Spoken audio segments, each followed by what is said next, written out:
I'm here joined by Phil, owner of SOTA Personal Fitness in Minnetonka. Thanks for coming. Yeah, thank you for having me. Well, tell us a little bit about SOTA Personal Fitness and your location, and just a little bit about kind of the background and when you started, and then we'll learn all about Phil and what drives you. Yeah, exactly. We started 2017 officially with our brick and mortar location, and we're in Minnetonka on like the east side. We have like a 3,500 square foot space. We generally help. We work with everybody. We have some kids, some people in their 80s, but generally our target demographic is busy adults. Parents, the 40 plus population. That's me. Yep. Just help people get stronger. We focus on strength training, longevity, all the stuff people don't know how to do or won't do on their own. Try to make it simple. I think a lot of people know what they should do, but the motivation falls off so quickly, right? And it takes how long to develop a habit? Like 21 days. That's what they say. To develop a habit. I mean, I heard this one story. I don't want to get off too much here, but one story where about a guy, he lived 2 hours away from a gym. He was up in way northern Minnesota. Yeah. And every day he drove 2 hours, was at the gym for 5 minutes, and drove home. Yeah. And they said, you can't get fit in 5 minutes. Why would you do that? And he said, I was building the habit of going there for 21 days or 30 days. And then he started staying in a half hour each time and an hour. So he just needed the habit of going. Yep. That's like James Clear's book, Atomic Habits, right? That's like one of his strategies is like just step in the gym. And then you could just go to the parking lot first. And then eventually it becomes more routine. And you just do these bite-sized pieces. Yes, 100%. So motivation and discipline, both for business owners and for like everybody in life. So how do you get people walking in the door? What is your process? What is your onboarding? What is your normal, okay, let's do this to figure out math equation, if you will.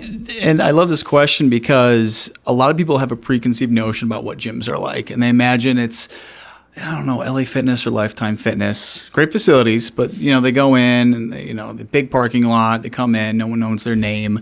There's, 20 high school kids in those stringer tank tops, and it's just not the right vibe, right? Yoga pants.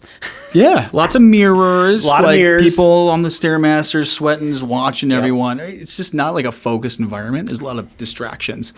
So, our process is just tell us you're interested. We'll do a phone call. We'll see if we're even a good fit. Because it's not like we work with everybody. There's definitely a certain criteria that we're more qualified to help or not. And we're honest with that. So if, do a short, phone or Zoom call. If it does seem like a good fit, people come in. We do what's called a starting point session. Get a tour of the gym. Check out the vibe. We do a goals and needs assessment. Sure. Do some movement screening. And then, if they feels like a good fit, then we get their schedule set up and start getting them results. I love it. So what is the vibe at SOTA Personal Fitness? What is that vibe that you guys portray? Because there is a lot. I mean, there's a lot of gyms out there and a lot of places that people pay every month and never show up past the first week. Right. That's I think that's the definition of a gym. Now there's big box and small box. So what's your vibe? Yeah, no, it's another really good question. We are in a kind of place that's like, hey, if you're not going to pay for it, we're to say, hey, let's just take a break. When can we meet back up and make this work? But we, every quarter we do team meetings and we just review our culture, our core values, so to speak. And one of them, we adjusted one where we call it good vibes and high fives. Right. So when people come in, we want it to feel like a home environment. We have a rule. We got to greet them by name within 10 seconds. That's like a non-negotiable. Doesn't matter if you're cleaning the toilet, working with a client. We look, give them our attention. It's kind of like that, the store, the buckle. There's like a buckle challenge. If you could go to the back of the store and go to the front door again without them saying your name like you won, because you can't do it. It's kind of like what we do. It's like a welcome home atmosphere, We got a couple clients who come in and Coach Blake will just start doing the skull chant, and then all of a sudden, 5 people are doing it. Some of the newbies are like, what's going on here? But that's our vibe. It's a personal thing. We don't focus on having 500 members that pay nothing and never show up. We have about 200 members right now, and they come in 2 to 3 days a week regularly. They have a group, so to speak. And so that's what I'd say is that people come to do certain things like lose weight and get healthier, but they stay for reasons completely unrelated.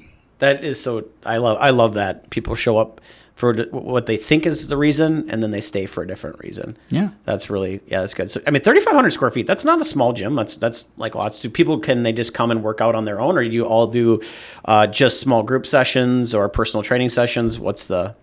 Yeah, we used to be like one-on-one and large group only, and we found out there's like a big gap in the middle. Like one-on-one is the bigger investment. It's more of a finer scope of coaching. It's more involved. More expensive. It is, and that's a big barrier to do it more mid to long term. For sure. So, and then large group is great, but it's the same workout, and it wasn't specific enough for most people. And it's less accountable because they're just kind of signing up when they want to. Yep. So it relies too much on motivation. So the small group piece we started doing when we kind of did our renovation last year, which is a big deal. It's, one coach up to 6 clients. Okay. The sweet spot's like 4 or 5. Yep. Everyone gets their own program. They're doing things independently, but like still as a group. Yep. So it hits a really sweet spot of like value. And so it's reasonable, fair, so that they can feel like, hey, I can do this a few times a week. I'm not going to go broke. Yeah, exactly. And I can ultimately hit my goals, which is, whether it be losing weight, being stronger, even flexibility, mobility, whatever that looks like for everybody. So different. Yep. Okay. And we have an open gym format. We just started doing that because we're like, we do have capacity for a few people to do their own thing. Because optimally, we want to have people doing stuff 3 times a week with us, but it could be more like on their own. So we give people a plan, they come and do it, and that works out really well. And we still have our one-on-one, we still have a large group format, but that's that middle ground, that small group is quickly becoming like the place to be. Okay.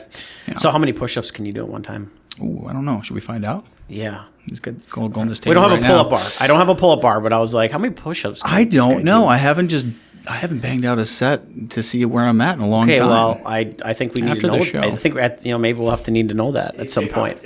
A competition? Well, I don't think that's fair.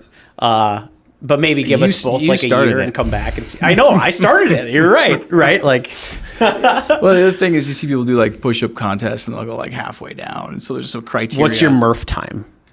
You know what? I've only done the Murph once, and I didn't do it like the RX version. Okay. So I couldn't even tell you. That was probably 4 years ago. Okay. Well, I think that's probably what we should focus on. I think you'd probably beat me at the Murph potentially. I don't know. That was a big deal for me for a long time. It's kind of fallen on the wayside, but I think I need to get back up into it a little bit.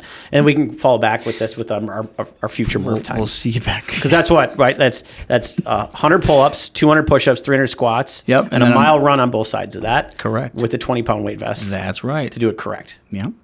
To do it correct. To make it And hurt. if you want to know what torture feels like and like absolutely the worst thing in the world, do one of those. Yeah. Absolutely. It's great. So your thing is a little bit different. You're actually somewhere people want to come back to. Yes, correct. All right. Yeah. So tell me, Phil, like when you came from, like, what's your background? Like, why did you decide, hey, you know what? Let's start a personal training fitness center in Minnetonka. Like, were you at a W-2 9-to-5 job at one point? Was it always an entrepreneurial type of person? I think when I was like a kid, I started a business with my friends where I would trade these Crazy Bones, or I'd pay my friends in Crazy Bones, which were like these little plastic toys that don't exist anymore. I think I called it like kid stickers. They don't exist anymore, and we'd trade those things. Yeah. I still have a bag of them just in case they take back off. Like Beanie Babies. It's they won't. To like cryptocurrency. They won't. Pretty much. The precursor to cryptocurrency. Yeah, my dad saved me a bag, and we were moving recently, so I had all these bins of my stuff. I'm like, what is this garbage? And I'm like, it's a plastic Ziploc baggie of all these Crazy Bones. I'm like, it's small enough. I'll just keep them just for the memory. So I think I always had that entrepreneurial like kind of spirit, but and then went through school. Didn't know what I was going to do. I had a back injury, so I had 2 different car accidents. So one when I was first one was in high school. I was like 17, driving with my friends, and we were in a Jeep Wrangler with like the soft top, and a drunk lady like rear-ended us going like 60 miles an hour, and we were stopped. Oh my gosh. So like the whole back tire got like pushed into the car, and it was like a miracle something worse didn't happen. Well, that tire probably helped a lot, actually. Yeah. Well, the back seat, my friends did not have like a headrest. It's like a Jeep. It's like an end. I know I have a Wrangler. You do? Yeah, I have a Wrangler. My wife drives it. They're not. I mean, they're great cars, and we were okay, but like my friend Chuck next to me, his seat like unbolted from the bottom. I'm selling my car. Like came out. Well, we were all okay, but I did. So I like I fractured my thoracic spine. So I broke part of my spine. And was that like your C? What? Where? I think it was like my T5 or T4. Yeah, thoracic spine. So it's between my shoulder blades. Yep. Okay, the higher up. Okay. Yep, exactly. So that, I didn't get like checked out or anything, and maybe I should have, but yeah, that caused me issues for a long time. And then I had another car accident with another drunk driver where they ran a red light and I hit them, and then I messed up my shoulder, and both cars totaled both times. So my mother was just so ecstatic when I bought a motorcycle, right? A few years later. She's like, you don't have good luck. Rule of threes, Phil. Yeah. Rule of threes. Never happened. I don't have a motorcycle anymore. Probably good. Yeah. But so this really stems from a big history of like pain. Like I worked in an orthodontic office for a long time. From like I was 16, I helped make dental appliances, spending, time hunched over a desk, doing stuff all day. And my back would be so bad I'd have to like lay in the floor in the break room just to like let things calm down because my back would be spasming. And we could make this podcast about back pain right now. Like there's so many people. Like I personally, I know what you're talking about. Yeah. I'd have to lay on the ground. Mm-hmm. I'd have a stim machine, like at home stim machine. Yep. Have like the heat and the ice pack, bottles of Advil sticking there all the time. Yep. Like exactly. Yeah, I'm with you. I'm very right there. common. Right there. I'm right. Like when you say this stuff, I'm right there with you, and I think a lot of people are. But okay. So yeah, people would come into the break room and they would like not know I was there. They'd be heating up some lunch. Like, oh my god, because I'd be like laying there, like So that was a big issue for a long time, and it only got worse when I got into like this more sedentary lifestyle. There was school. I was just sitting, and activity went down. I wasn't playing soccer anymore. This is a very common narrative for a lot of people when they get their first job, and then they get kids, and it's just like it's so hard to fit it in, so they don't do it, and then we get weaker. This just happened to me earlier and was precipitated by that car accident, or both of them. And so I got a gym membership, and I was going through PT, physical therapy. It wasn't working well for me. I wasn't doing exercises because it just wasn't a motivating environment. No. You see him once every 2 weeks. You get a piece of paper, right? And do this. It's like, okay. So I'd go in. And I'm like, I'm doing my exercises. And I wasn't. He's like, no, you're not. I'm like, well, this sucks. So I tried chiropractic, all this. And it wasn't until I started lifting some weights that like I started feeling better both acutely and then over time. It was I just wasn't strong enough. Right, to like hold my head up, and that happens. We start losing muscle around the age of 30, and it just father time just strips it, until we do something to reverse it. Well, and some people are very strong in certain areas of their body, but not in other, and it's compensating. And when you actually get like better in like the smaller muscle groups, it's like, wow, what a difference this made. And I felt like I was strong, but I did one exercise different, and it changed everything. Right, it's pretty so humbling. That's interesting background. That you started. So you decided I'm going to start a gym. Not until after I failed getting into PT school. Got it. Okay. Because when I went through that, I was like, I like this. I always wanted to help people. I was a psych major, but I was like, I want to change how this PT thing is done. So I was a little late to the game. I got one interview in Stockton, California, which is they're known for they got a school and they have a prison, and it's not the ocean. It's not California like you think. Yeah, you just drive inland. And it's just like ugh. So I didn't get in. I got the interview, botched it, and as I was kind of going through my, I was going to reapply. I was convinced I had to go to PT school. I started working at a gym, not too far from where we are now, and all of a sudden it was just like, I don't mind getting up for this at 5 a.m. I'm good at it naturally, and it just kind of clicked. So that's just where it started. I worked there for a year, and then it's called the management. The gym owner was just ethically not in line with what I was looking for. So I left. Had a few people follow me, and went to a few different gyms, needed a brick and mortar location so I didn't have to rely on someone else's ability to manage a space. Yep. So that's when we got our current space about 8 years ago, just over that. Wow. Yeah. That's really cool. It's been a fun journey. So tell us about business owner, Phil. Oh, yeah. Like what is your process? I know like we were talking a little bit before that something I've actually kind of cool that you and your wife do what? Like every so often? Oh yeah. So yeah, just as far as getting stuff done, we have 2 young kids, right? Just turned 3 and 6. So quiet time is far and few between. It's especially because we non-existent. Yes. Well, who am I kidding? We go to work for a quiet time. Yes. Yes, we do. Sometimes Monday's like, oh, all right, daycare. Love our kids, but yeah, I mean, we're we there. all need breaks here and there. Monday's my favorite day of the week. Yep. Yeah, exactly. Because you have how many kids? I have 4. Yes. I mean, that's when you talk about zone when coverage. you talk about sedentary lifestyles. Yeah. Thank goodness I coach my kids. Yeah. Because otherwise, you sit in the bleachers, you sit at the baseball field, right? You're sitting at work, you're sitting in the car, you go at home, you watch Netflix, you're sitting on the couch. Yep.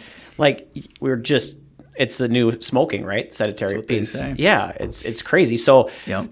I said with the kids, and you're going to be up there pretty quick, like whether it be dancing or whatever hockey or whatever they tried to do, you got to keep moving. Like that's so true. So that part get, but okay, keep going with what you and your wife do. That's good. So yeah, we run the gym together, and we both wear several different hats.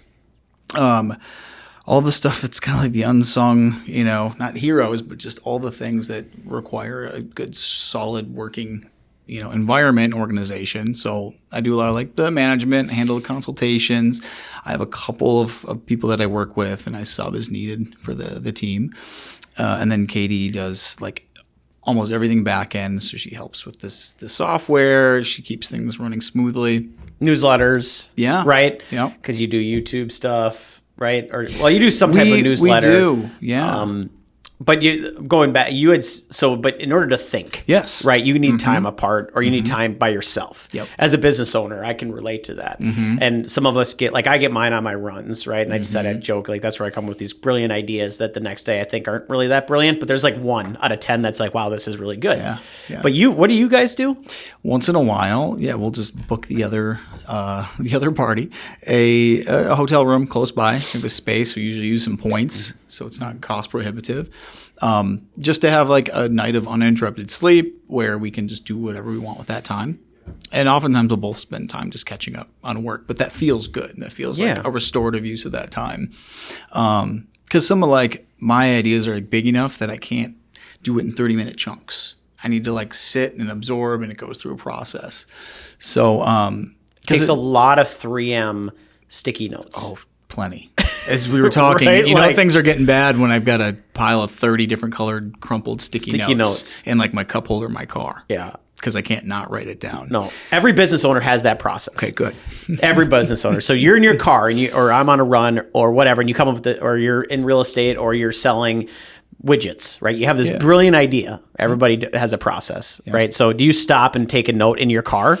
Like I put it on my phone, or I take an audio note, or I even record a video of me saying it. Yep. When it just kind of strikes you, can you go back later and you're like, was that a good idea or not? Yeah. Usually it starts on the sticky note, and then if it makes the cut, it'll go to another notebook that sits in my laptop bag. It's in there right now, along with probably 30 sticky notes. So I just collect them and try to organize them. It's hard because I want to do so many things. I want to like everything I do now is about system optimization for our team, for our clients, and for our business. As well as like our family, because there's a lot of overlap in business ownership and management and managing a family, like core values, processes, schedules. It's almost identical, we've found. And so I want to do so many things all the time, but you can really only do a few. So it's tricky. So how did you're right. It being a business owner is unbelievably tricky. Mm-hmm. And like you said, you both wear a ton of hats. Mm-hmm. But when you started, like if someone just like you started this all over again, what mistakes did you make, or what did you do that worked really well right out of the gate? Like the number one thing, right? Get clients. Right. Yeah. Some people will. I'm going to buy business cards. I'm going to buy my worksheet. I'm going to buy all these things, and so I'm ready when my clients show up. Yep. And the best businesses I find work in reverse of that. They go find clients and get too many clients, and then out of necessity, they solve the biggest problem that comes to them. Right. So most business don't start that way, though. So talk us through like some of the things that you kind of failed at, or some of the things that went really well out of the gate. Totally. Yes. I joke with our team a lot. It's like it's taken us 8 years to get to this point. And I think if I could start fresh now, I could probably do it in 1 to 2 years. Right? Because it's like way faster. Won't do that again. Won't do this again. A lot of it comes down to, I was always passionate about what I do. And a huge roadblock or barrier was like trusting it to other people. So I forgot who said this. I think he wrote, maybe it's Dan Martell, Buy Back Your Time is a book that he has. That's like, if you can get someone else to do it 80% as good as you, that is an A+. Yep. So you got to be okay with that buffer and be like, that's plenty. That's actually best case scenario. But that's really hard as business owners because I'll just do it. I'll just do it. I'm better. Yes. I'll just do it. I still do that stuff. We can't help it. It's how we're ingrained, right? It's like a business is like it's a little child, right? And it's the first time you give it to the babysitter, you're like, are you gonna be okay? Like, call me, It's like, how's things going? So out of necessity, like now we have a team of soon to be, I think, 9 coaches, and like everyone has some other things they're delegated to. We still need more of them delegated, but like we sold our house last week. We had to get all our stuff out of the house. We were right on that fringe of needing to hire it out to move. So we did it ourselves for the most part with some family. And we barely got anything like done last week. Like we didn't check our email. It was like, oh my God, I'm leaving this on the table. Katie struggled because we had our meeting yesterday. She's like, was everything okay last week? And they're like, yeah, like we got it. So once you're able to do that, like then you're able to equip them with, the confidence that, they've got it. They've got it down. We can do stuff like that and not sweat it. And I knew the whole time, like, it's fine. If there's a fire, we'll put it out. But it takes a while to get there. So back to like your original question, it's like that's a really good point. That's one of the things I think I struggled with was trying to like micromanage and do it exactly this way. And we found a really good balance now. If this is the framework we use, but as a coach, you're independent. These are the goals. This is how we approach it generally, but we want your own individual, touch on that. So it feels not forced. Yeah. I think other than that, like some of it just like you have to struggle in order to learn those things. You can't, like you can do a little franchise model of a business, but like then you're not going to learn the skills the right way. Oh. You need to make the mistakes because that's where you learn the best way. Failure is such a positive word in my vocabulary. Yeah. Someone said, "Oh, I failed. I didn't do it. Like I sucked at it." It's like you learned so much in that period of time that now you're going to make your business better. Yep. And what you just talked about is releasing and letting some stuff go and give it to other people. If you got the right people in there, you watch them. Give it to them and watch them. What happens? Yep. Right. And sometimes you're just unbelievably amazed. Mm-hmm. But I bet that felt really good last week that you could kind of take a step back and be like, oh, it didn't burn to the ground. Yes, it never has, and it probably never will. Yeah, never burned to the ground. Like, that's really fantastic. Yeah, and it's the right people, and that's the hardest part. Is the people are they're everything as far as the team. Yeah. I know for a fact there's several instances where I hired someone, it wasn't a good fit, and I was too afraid to say this isn't a fit. I'm like, it'll be all right. They'll get better. And like I knew. How long did you put up with it? Far too long. Like how long were we talking? The last time this happened, it was like within a week. It was like fire fast, but no, the first time this happened, was it years was like or it might months? have gone you could say some were maybe years, and like it was just on that fringe, just kind of like a spectrum. It's like like here's the line, and you're like, this is acceptable. You're like right here. I can change it. I can make it better. I can do something, and you kind of put yourself in that shoes, and it just doesn't get better, and then you're like, wow, I should have done it. But if you get the right people, yes, it's amazing what they can do. Yeah, I'm super conflict avoidant, so there's something going on. I still struggle with like, hey, we got to talk about this, but I've found a way to do it that feels really good and still feels positively framed. Like our policies, our coaches, like you can't mess up. All we can do is like we're just gonna talk through why we do something differently, but it's a very supportive environment because we want our coaches to stay forever, to succeed, have opportunities for growth. And if everyone's on board with that, everyone will do better, like a rising tide lifts all ships sort of thing. So that has been the biggest challenge. It's not the systems. It's nothing else. It's finding like the A players.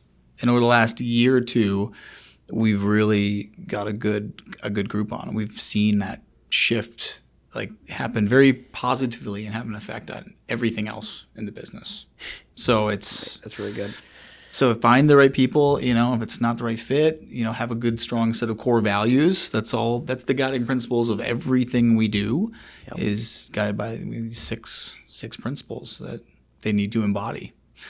And then it takes it off of you as like the owner. Yep. Because it's like, this is what we do. It's not, I don't like you. It's, these are what we need to see. Mm-hmm. And we review that every quarter with everyone. How long did it take you to come up with those 6? Constantly revision, like stole someone else's, and then over time you're like, nah, yes, no, and ride the coattails. It's been someone else has been there before and did it. Yeah, and the revision gets smaller and smaller because like it's really ingrained, and it's taken this long. But I'm like, this is a good set. This feels right, and then again, that's as demonstrated by again the people we have and what they embody too.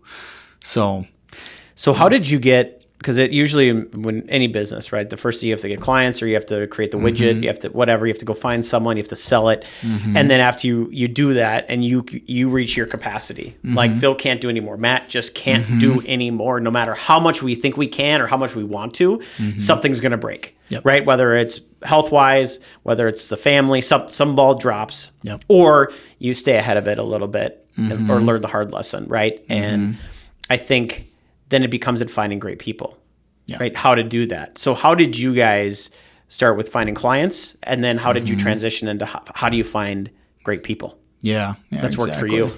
How have you done that? I was an independent trainer for most of it, all up until we found our space now, but that's before I even met Katie, because she left her Medtronic job to help us out. Like, I think it's been, like 2 years or something. And that was just going to be like let's try it out. Medtronic was not doing well with a work-life balance. For her, it just didn't work for our family. So we're like, let's just try it out for a few months. And like, it was full-time. She was great at it. We're like, oh my God, this is great. It was game-changing. But when I was independent, I was sacrificed a lot. It was up at, I was leading sessions as early as 5 a.m., doing stuff on and off until, 8 p.m. most days. And then, as we grew, the clientele grew, took care of people first, got the business cards, but just really focused on delivering really good like service and, actually getting to know my clients on a personal level, like just being really invested into that process. And then it just grew kind of naturally through referrals. So they had a great experience, and then they told other people they had a great experience, and those people told great other people. And that's the best organic way to do it. Right? I'm sure there's a lot of ways you could build a business like yours, but obviously organic is the most powerful. And then how did you once you got 1, and then did it go to 3 and then to 10, or was it like 1, 1, 1, 1, 1, 25? I think it was always a pretty solid, like steady growth. I think, it's so long ago now, because I remember I trained out of like this kind of dirty warehouse gym in Hopkins, and it was a great starting point. I love it. Just had space. I love it. Like, great. Just like starting your garage, right? But like stuff was like breaking down, and like no one cared. Like that's what's funny. And then they actually moved to another location that was Minnetonka, and they ended up the city shut them down because they weren't coded properly. It was a whole mess. That's when I decided I had to like find a space. Like I can't do this. Like this is my whole living. But like I started with 3 clients. That was it. Still know the names. They were the impetus for everything else, because there's like, hey, the original come 3. and try this out. And so and then it was hey, my parents who were maybe in their 60s, like they had a slip on the ice and they want to make sure they don't break a bone, things like that. So it was just people doing it for the right reasons. And it's so hard to earn people's trust as a business. It's like I can tell you everything in the world, but if your neighbor tells you, or your loved one, they're bought in, they're there. You don't have to not earn that much, but you don't have to like do all this stuff to be like, look, you can trust me. Like they have someone whose word is good.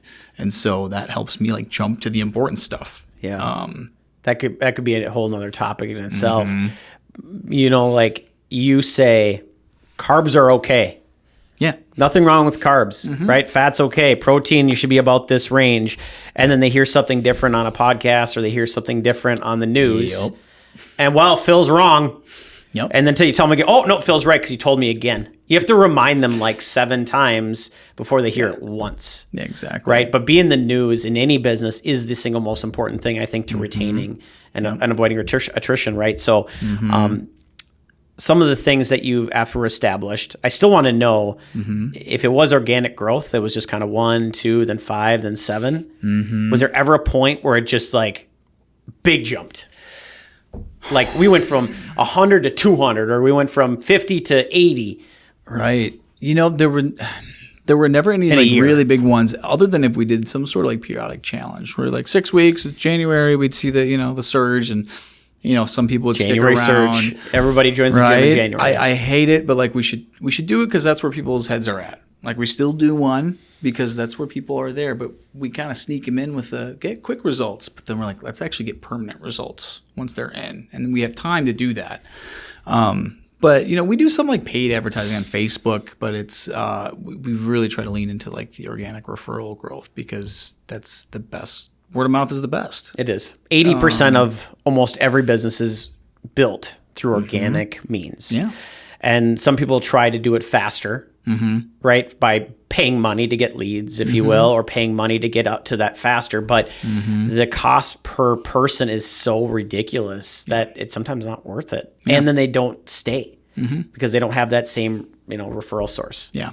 And there's a lot less buy-in because they might have just like clicked a thing. Yeah, here's my name, and then you call them and like, I didn't fill out a form. I'm like, well, okay, no big deal. But it's you did. It's hard. I know. I was like, well, you did, but you wanted it then, but okay, it's already gone. That's fine. Like we don't do any like, I don't know. We don't do any slimy sales stuff. It's just we only want to help people who are like bought in. They're like, hey, no, oh yes, I do want help. And they'll give me 5 minutes. Then it's like, cool, let's talk about it. Doesn't mean you're in. I'm not going to ask you for your credit card. We just want to talk. Like, I just want to learn about you and see where you're at. So then once somebody joins, what are the ways that you as a business owner stay in touch with your, like the people that you have at your gym, but then your network, right? The network is your net worth. Like, do you guys do social? Do you do, I know you do newsletters, but like what kind of systems and processes have you put in place now that you've reached a point of like, right, scale, if you will? Yep. There's a lot of little process that we do, and we have enough members now that like it's challenging to like have personal relationships with all of our members from me. So I tell our team a lot, like my job is really to take care of you guys because you're primarily the ones taking care of our community, and that's what's important to us. Yep. And so every coach has like their kind of assigned members, so they're largely in charge of like the touch points, the check-ins, the fulfillment of what they're in for. But Katie and I also do newsletters. We'll email things out. We want to do more like the educational piece. So maybe it's workshops, seminars periodically where we dive into something very focused and invite everyone to come. But we do, member events. As far as like outside networking, when we did a renovation, we have a great like presentation space now. We've got like a projector, and we want to bring some other people on that are maybe related to what we do, like physical therapists, like psychologists, nutrition experts that can help dive into those things. Dietitians or whatever, something just like that. To help give them more value so we can stay in our lane, and which is getting people strong and healthy. The things that are related to that are intertwined. Well, a healthy lifestyle is so encompassing of so many different variables. Yep. Right? Tons. So I could see trying to stay in your lane, but providing value outside of that by bringing people in. Yeah, that makes sense. We want to do one thing well. There's Minnesota has some of the most gyms per capita. It might be in the country because there's a lot of gyms. People are like, huh, really? Maybe it's cold. I don't know, but we are one of the healthiest states in the country too. Oh. So correlation, causation, I don't know. But we are active here, which is really good. So there's a lot of competition. You have a lot of different options. There's probably 7 gyms within 5 to 10 minutes of our location. So we gotta do something different that they haven't seen or offers a different value than what they've seen in the past. That makes sense. Do you guys do much on like email marketing? Or what type of marketing is the biggest positive impact? Is it the videos you send out? Is it the newsletter? Is it like what do you see the biggest positive from or comment from your members? Yeah, I think we do a lot of different things. We survey every so often where we ask these things. We're like, what's most valuable? We started doing our own podcast to like just get this information out. As you said, like people have to be reminded the same things. So every week we have a list of like 80 topics, but they all come back to like you have to get your sleep. You have to strength train a few days a week. You got to keep moving. You got to, eat reasonably well and have a plan.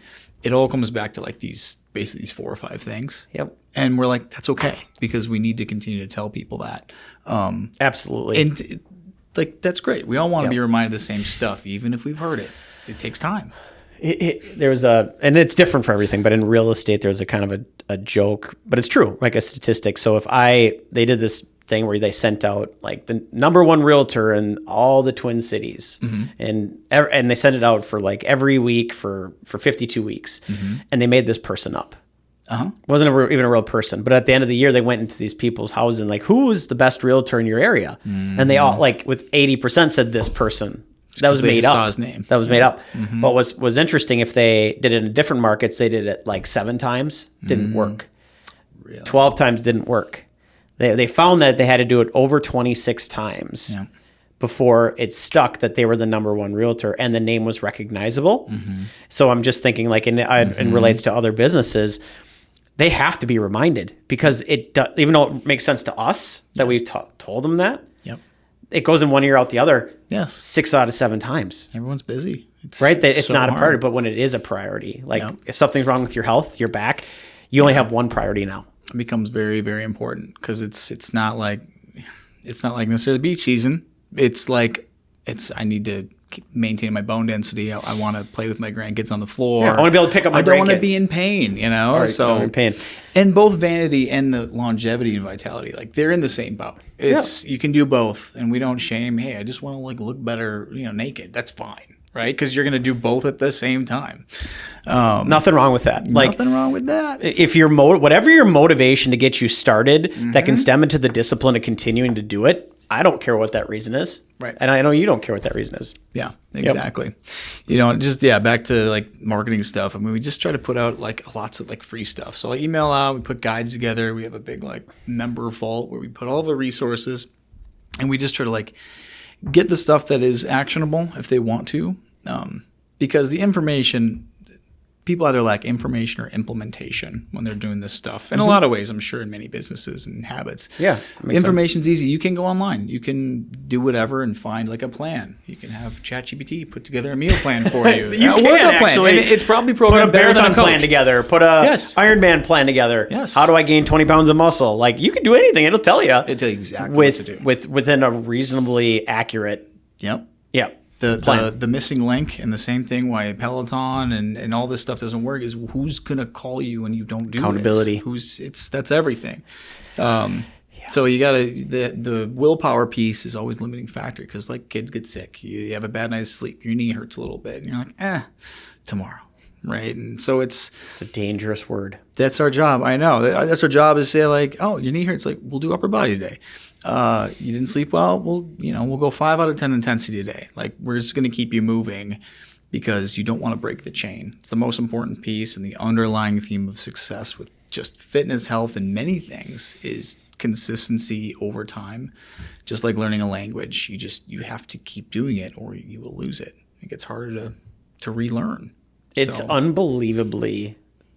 Yes, unbelievable. I actually can. The little story is I worked out 440 days in a row. Dang.